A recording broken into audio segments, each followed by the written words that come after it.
Il colonnello Nicola De Tullio è il nuovo comandante provinciale dei Carabinieri di Agrigento. Sostituisce il colonnello Vittorio Stingo, da ieri capo di Stato Maggiore della Divisione Unità Mobili, che si occupa di operazioni internazionali e delle operazioni sul territorio nazionale.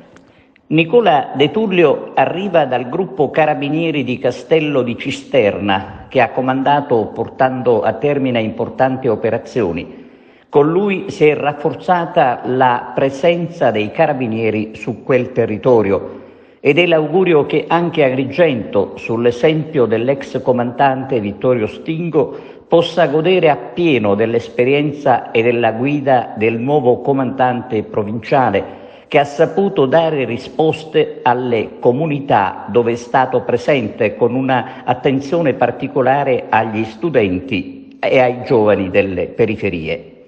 Chi lo conosce parla di un ufficiale instancabile, il cui obiettivo, secondo lo spirito dell'Arma Benemerita, è quello di servire lo Stato e proteggere la comunità che gli viene affidata, come nel caso di Agrigento, dove il colonnello Nicola De Tullio si farà sicuramente apprezzare e stimare dalla popolazione, che nei Carabinieri ha sempre trovato conforto, così come, ne siamo certi, sarà ancora negli anni in cui il comando provinciale di Agrigento verrà guidato dal neocomandante Nicola De Tullio.